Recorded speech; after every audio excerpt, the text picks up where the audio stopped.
extravagant. Hello, divas and dons. This is your best friend, your good sister, your favorite girl boss, Naomi, and you are listening to a new episode of Nuance with Naomi, your favorite new podcast where the culture gets context. Now, before we move forward, I want to make sure that we are in a mutually beneficial relationship, okay?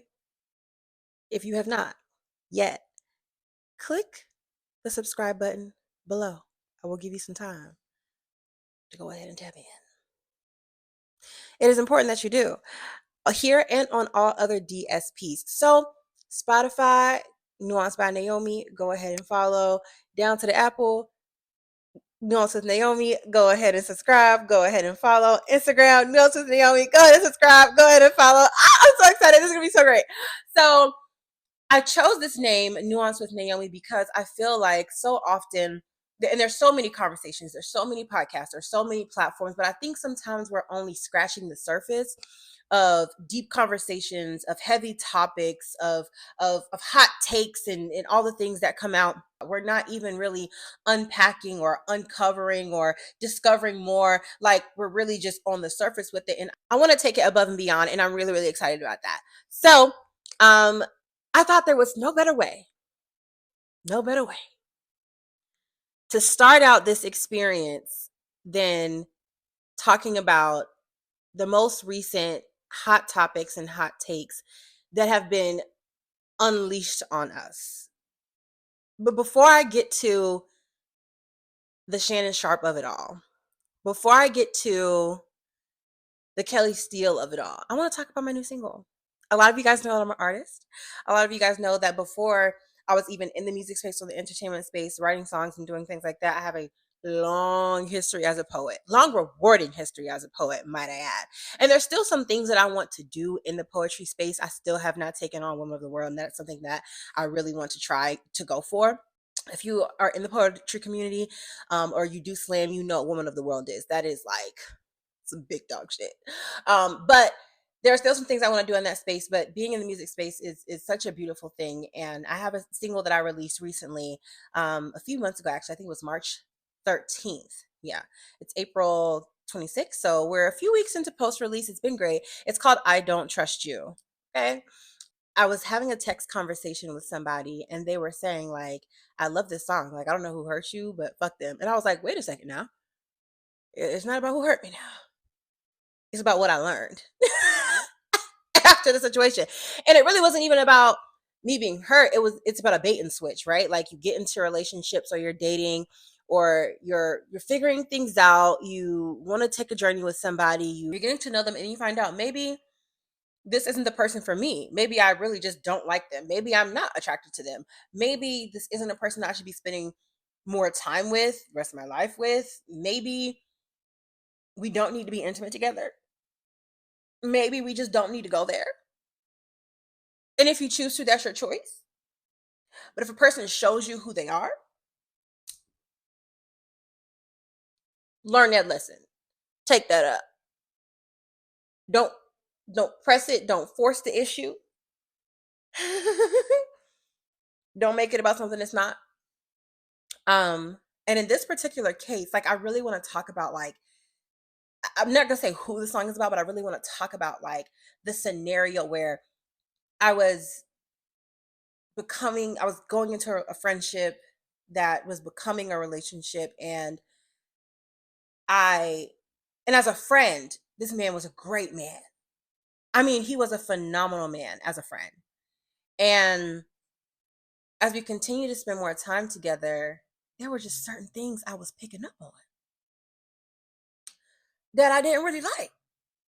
And it wasn't like your morning breath is bad. You don't wear socks in your house. You know, your dishes ain't ever clean. Like, it wasn't that. It was like, child over here. And the straw that broke the camel's back for me was when I realized this man was doing drugs. Now, just 0 to 100. On site, like seeing him, you would never think this was something that's going on. But in Atlanta, which is where I live, Negroes do booty sugar. And I didn't know this because I don't come from that. A lot of y'all know I'm a real church girl. Like, I grew up very sheltered, great parents, great culture. Like, I don't know that life. Okay. I don't know nothing about that, baby. So I'm in the situation with this man. We're having a great time. I learned about his kid. Okay. I learned about this. Okay. You're in the finance space. You're doing good. One morning he leaves. He was like, I'm about to go to the gym. I'm waking up. In sin, child, yes. Waking up. He's like, I'm about to go to the gym. I'm like, okay, cool. I go downstairs. So I'm like, I'm a cook. Come on, son, the breakfast. It's white powder on the counter. So I'm looking around. I'm like, okay, maybe it's protein powder. Maybe it's pancake mix. Maybe, it could be something. It could be anything. You know, I looked up, I looked all through that house. I didn't see not nary a powder. I didn't even see as much as a powdered donut in that house. That man comes back from the gym, not an inch of sweat on his forehead. This man is living an alternative lifestyle. This is not who. This is not.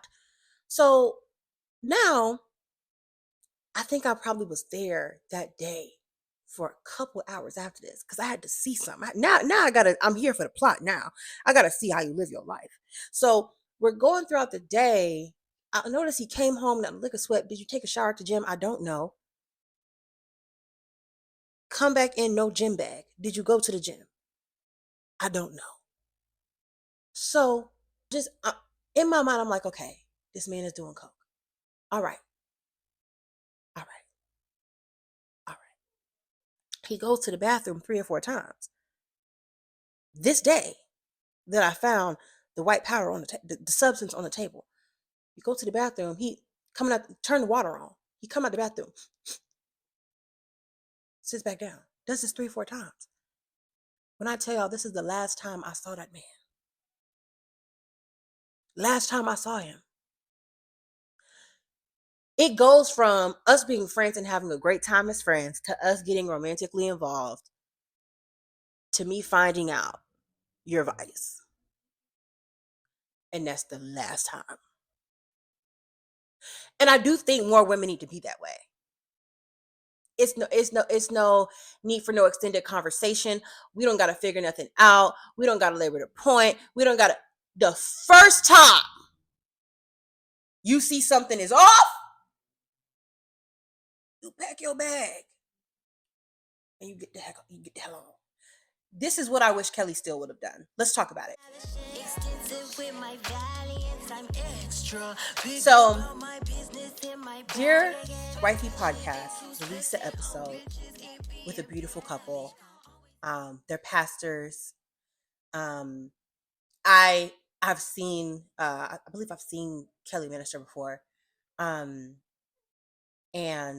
she's a Virginia girl. So when this episode dropped, I personally was offended because I'm a Virginia girl. If you're gonna rep the set, rep it well.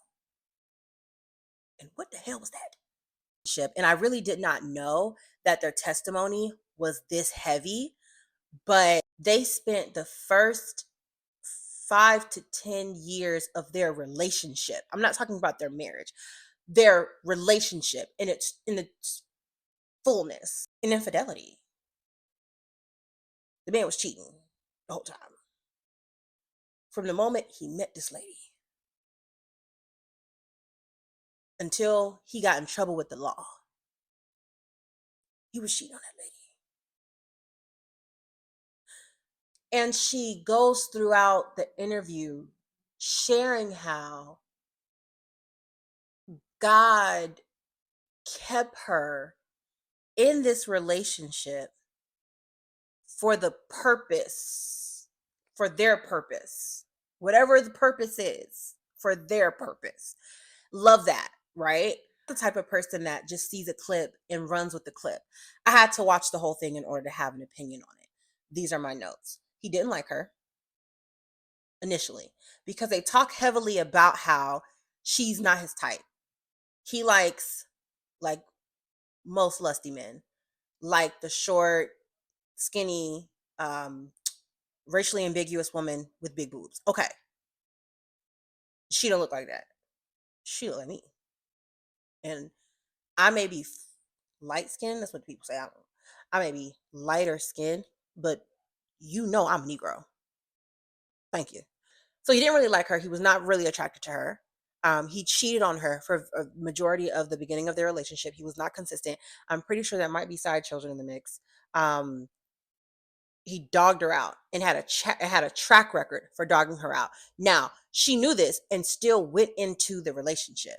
I think in hearing their testimony and hearing how available she was for him and how persistent she was and insisting they should be together and things like that. Like it seemed like they were good friends and probably just should have stayed friends. But for whatever reason, she pressed the issue to be in a relationship, got in the relationship, stayed in the relationship through all of the cheating, through all of the infidelity, through being cussed at, through being told I hate you, through being, just through all of these things because she had a dream that he was going to be a pastor. As a PK, as a woman of God, as God's baddest girl. For the life of me, I don't understand why we make choices that we want to make. We do things that we want to do.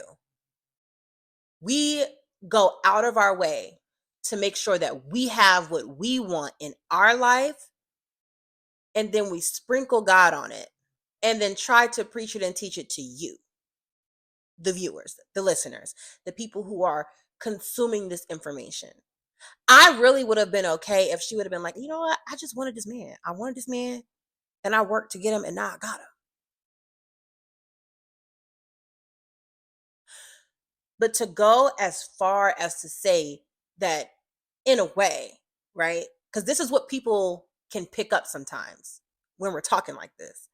To go as far as to say that God was co-signing the abuse and that God gave her a grace and a strength and a resilience to withstand the horrible treatment that was going on in the relationship. It's crazy. Sometimes I be thinking like God might be in heaven sometimes. When y'all say stuff like this, sometimes I feel like God is in heaven like, yo, I did not say that. Sometimes I really do. Like in my mind, I feel like y'all will draw like just the craziest stuff together, trying to make a point or to give a message or to teach them myself. And God is like, I didn't say that, babe. All through slavery, God was like, I did not say that. All through y'all crazy relationships, I did not say that. All through the foolishness y'all doing, y'all try to use scripture to justify it. And God's like, I didn't say that, babe. I'm perturbed. I'm concerned. And one thing that I really want to pick up on is like the spiritual hysteria thing. And spiritual hysteria is like, that's a heavy term. It's a really heavy term. And I don't know if I could use that for this, but I do think there is something to be said about understanding that someone doesn't want you and they're showing you that they don't want you through their actions. And you staying there and saying that God is giving me grace to stay here. Something about that isn't right. Something about that is like, it's not just about like having low self-esteem. It's not just about having low self-worth. It's not just about trying to prove yourself to a person to seem so that you feel more desirable. It's not you trying to prove your worth so that they will want you. Something about that gives spiritual hysteria. Something about that gives, I'm not in my right mind right now. I'm not going as far to call the lady crazy. I would never do that. But a lot of people do get caught up in spiritual hysteria. I want to talk a little bit about romance idolatry. And I call it romance idolatry because when you are dealing with levels of low self-esteem, when you are dealing with levels of low self-worth, and you are wanting that validation, you're wanting that love, you're wanting that acceptance, you're wanting it so bad so that you feel worth or worthy. um I think a lot of times women will make a man the gold calf, and they will do everything to serve that gold calf, and they'll do so much work to get the affection, the attention, the lust, because it's never really love, but they'll do all this work to earn what they think the reward is from a man. And the reward for idolatry is just that, it's a gold calf. That's it. There's nothing else that comes with that. I think about this a lot, and this might get a little, touchy. I think about this a lot when I'm out and I see the girls, and I'm pro surgery, so don't take this wrong way. I'm pro surgery. I'm finna get some work done in a few weeks. Um, but they'll get like the tummy tucks, the BBLs, the new boobs, the new teeth, the new face, cheekbones, filler. You can't even sip your water out that straw. You got so much in that lip. Doing so much. And a lot of women are doing it for themselves. Hell, I'm getting my skin, my pantylectomy because I lost 130 pounds and I want the skin off my body. There is a brand of woman who is doing it for the gold calf. They're doing it for the acceptance. They're doing it for the attention. They're doing it to earn it. And when they're out and they don't get chosen, you've done all this work, all this stuff, doing it all, and they still don't pick you. Like, a lot of that is still pick me behavior. Did all that, still didn't get picked. Did all of that, still didn't get the ring.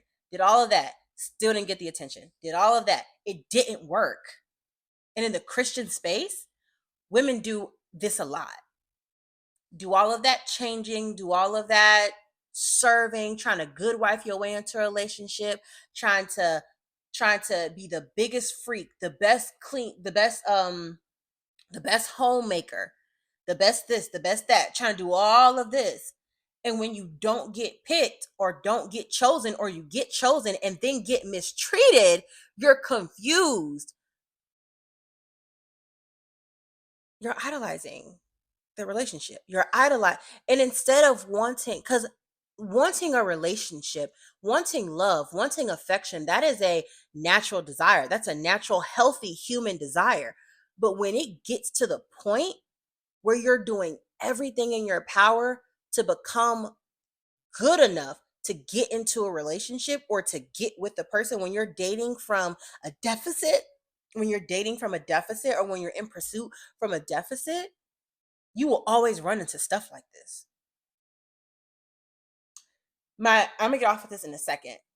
I think the biggest thing that was upsetting, or that was really like, that hurt me, was when Lateris asked her, why, like, what do you have to say to folks who um see your relationship and they're like, I don't want the struggle of, I don't want this, I don't want that, I want it to be right. They're talking nonsense. And she says, well, I would say that's why you're still single. Hard stop. She then goes on to explaining why that person who doesn't like the way that she stayed in her relationship is still single, and why she probably should have stayed with somebody that they met earlier on in their lives and worked it out. My father, my parents were married for I think 25, 27 years before they split. My father, and I'm grown as hell, I can't even bring a certain type of man to my dad.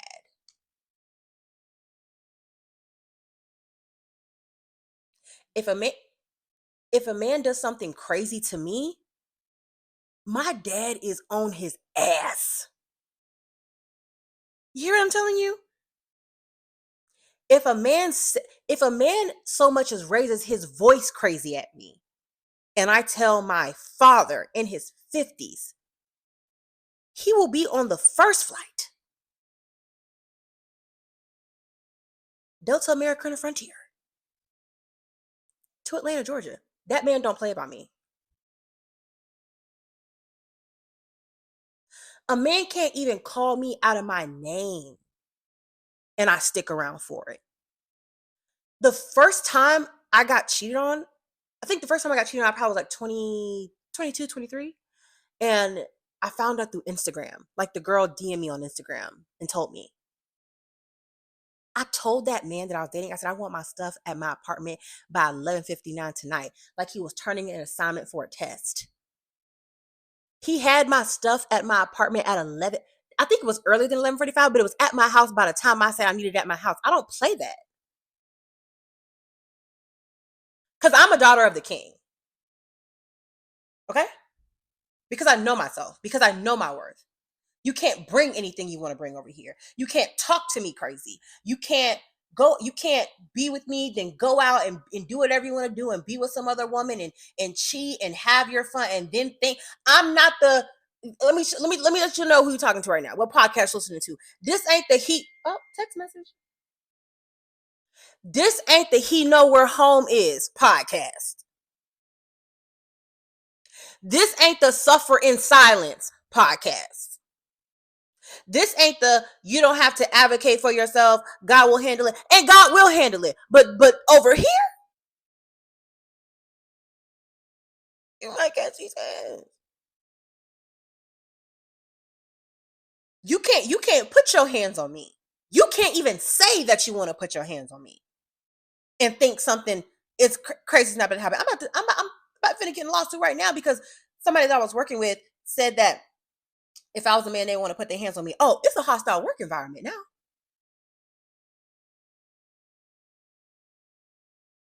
We got lawyers for that. This ain't that. You can't do whatever you want to do. And when you know who you are and when you respect yourself and when you love yourself and when you care about yourself and when you have some self-esteem, you don't let people walk all over you and treat you any kind of way. Daughter of the king, woman of worth, woman of intelligence, woman of many ideas, highly enterprising, very gorgeous, very beautiful, body tea, degreed up, good friend. Take care of yourself. Love people. Do good for your community. Serving the Lord in your purpose. Woman of wisdom. Excuse me? No.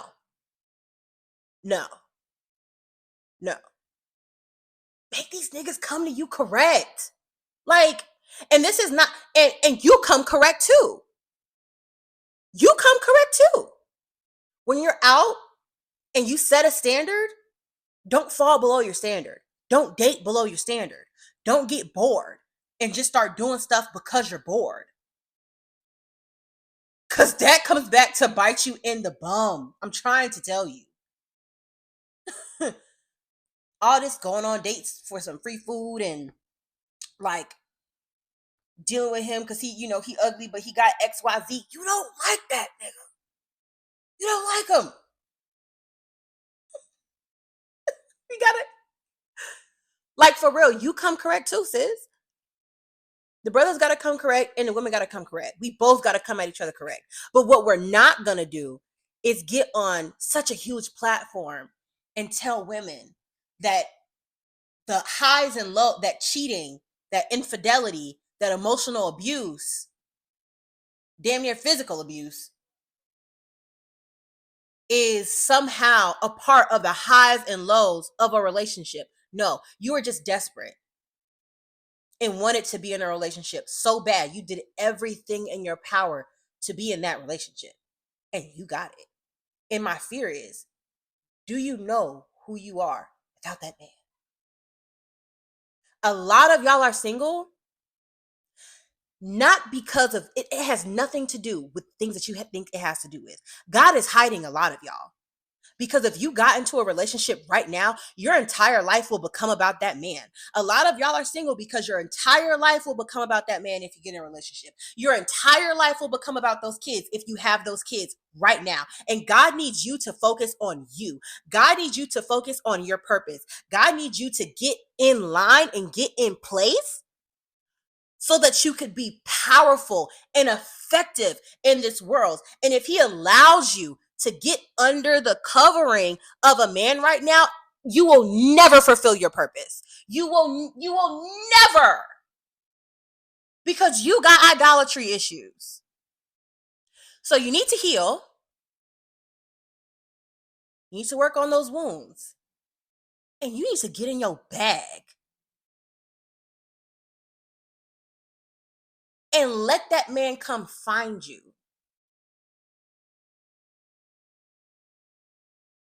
Because if you force it now, you're going to get up under that man and stay up under his thumb.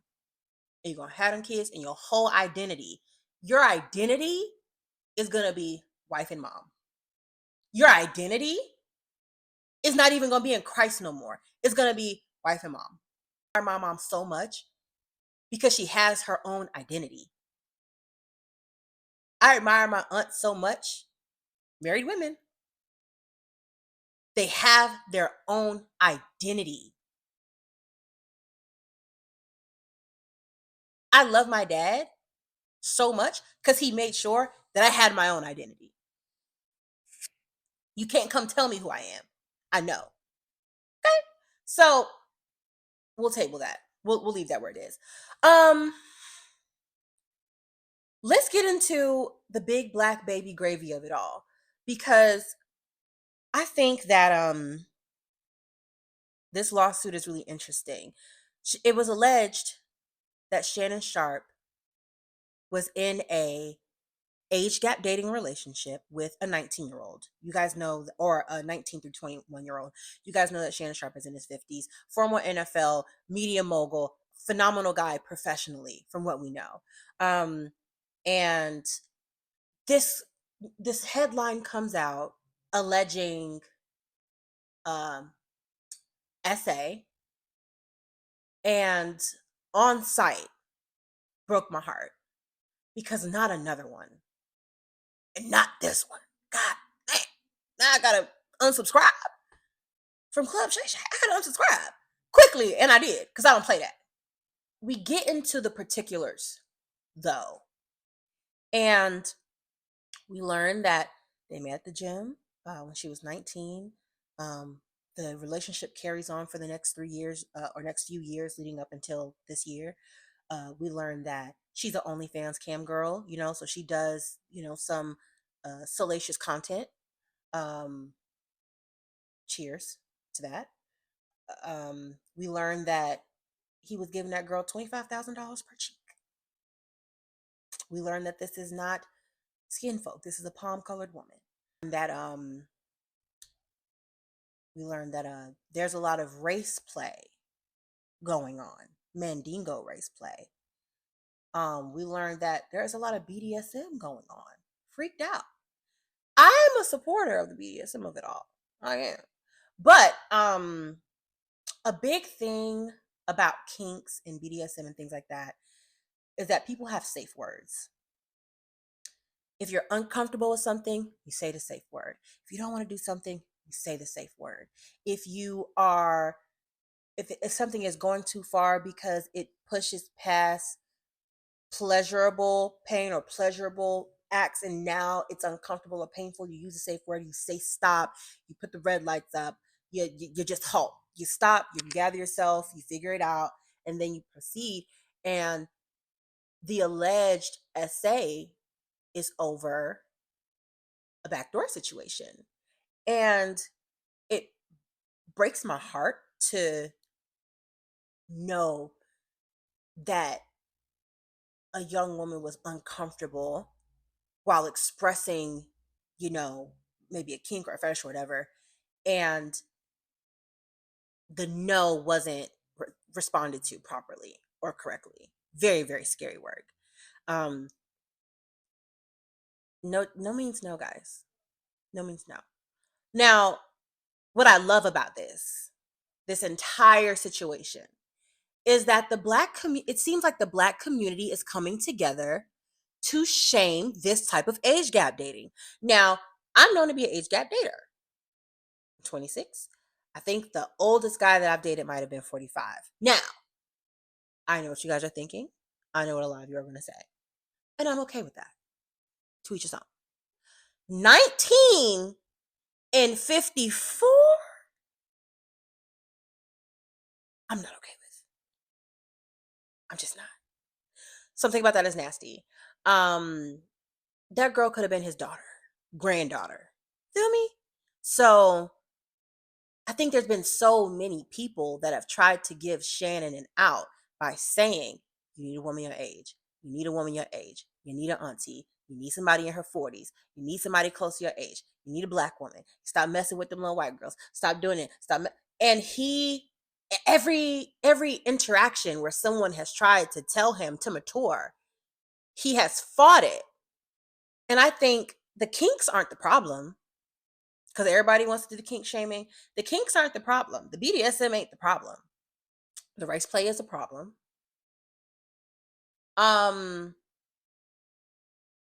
Because why in the world are you allowing a white woman to fetishize you in such a way that is demeaning or demoralizing to you, saying that she wants you to put a big Black baby in her? Like, who says things like that? Very weird. That is a problem. Those things, some of the things I mentioned earlier, those aren't the problem. The problem is your insecurity. The problem is your desire to want to be with a little girl. A little girl. Because if it was, I'll give it some space. Because I age gap date sometimes. If she was a 30-year-old,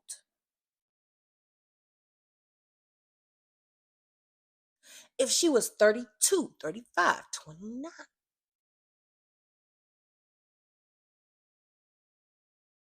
give or take,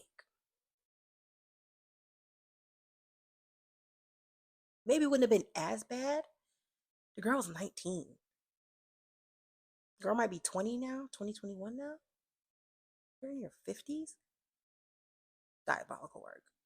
Crazy work. And she was trying to get that baby about you because she was trying to get that money about you. And everyone can see that but you. It's interesting. This type of situation has happened to so many men, so many Black men, that it doesn't matter what we say. You guys are just going to have to go through it. You're just going to have to fall on the sword. You're just going to have to get caught up. And you're just going to have to get hurt in the situation. Now, do I think Shannon is the victim? Absolutely not. Because you knew what you were doing, messing with that little girl. You knew what you were doing. She might be a victim of SA, but Shorty was playing the game. And we have to be honest about that. We do have to be honest about that. Now, I say this with SA aside, that I remember being an undergrad at 18, 19, 20 and having friends or associates who were strippers, were cam girls, call girls, feet selling feet pics. I've Those girls did that. Who is the ideal customer for them? Shannon. Who do y'all think is buying the OnlyFans content? Shannon. Who do y'all think is tricking off on all these? Shannon. I live in Atlanta. You see this every weekend. She was playing the game. She was playing the game. She was doing the baby talk. She was, yes, daddy. She was playing the game. For sure. With that old man. It was given Shannon and Sinead Claremont. Oh, she was playing the game. Now, does she deserve SA? Absolutely not. It doesn't matter. if you're going to be in sex work, that does not mean that you deserve to be taken advantage of. As a society, we have to make it clear that just because a woman or a man is in sex work, or in any of those fields, doing any of those things that this young lady may have been mentioned, or things that I mentioned, just because they're in that space, it does not mean that you can put your hands on them, that you can treat their bodies however you want to treat their bodies, that you could exploit them. It doesn't mean any of those things. And a lot of times people think just because they're paying for it or paying for something that means that they have ownership now and they can do whatever they want to do with this person. And that's not the case. You paid for a service. You're supposed to get your service and go, get your content and go. And if sex work is going to be something that we allow in society, these are the kind of conversations that we do need to be having around sex work. Because playing the game in that way, $25,000 per cheek, sex work. It's okay.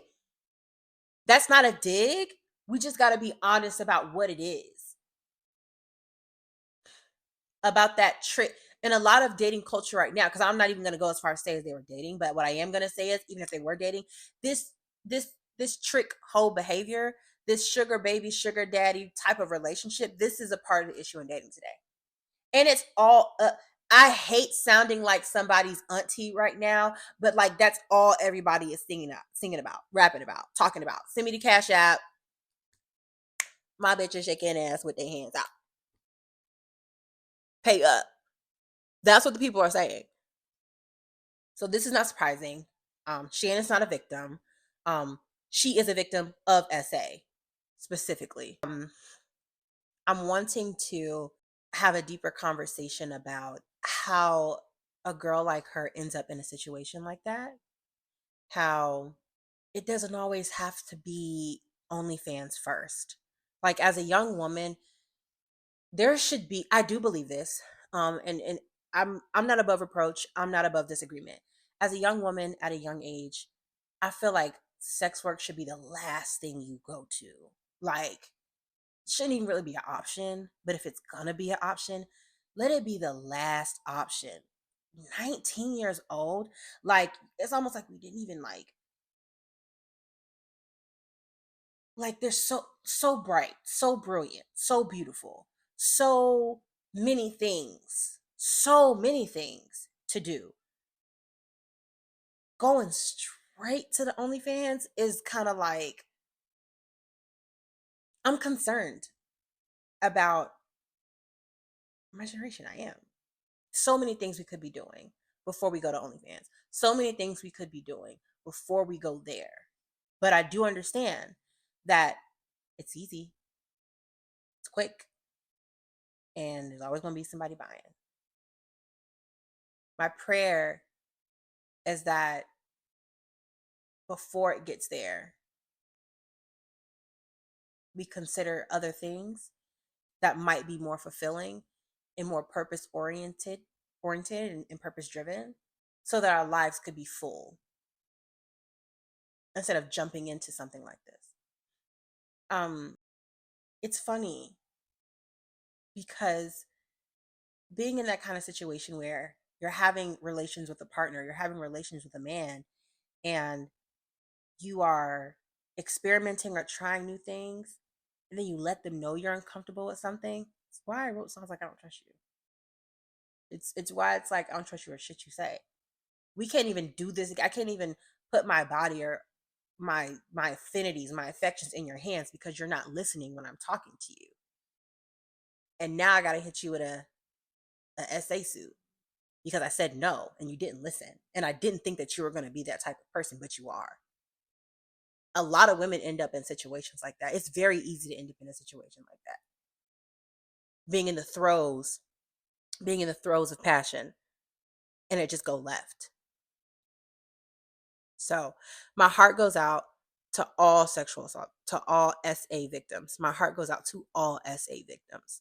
I'm an SA victim. A lot of you guys have seen my podcast episode with Tiffany D. Cross on Across Generations podcast, where I detailed my SA story, growing up in church and being preyed upon. I'll say that, being preyed upon by someone at my church. So it's a very sensitive topic. It's very personal. It's very uncomfortable to talk about, and I'm going to put some resources down below for anybody who may be struggling with or dealing with just some of the scuttle that comes after SA, and they're trying to figure life out or figure out how to pick themselves up, figuring out how to move forward. I just want you to know that there is life and love and peace on the other side of being an SA victim.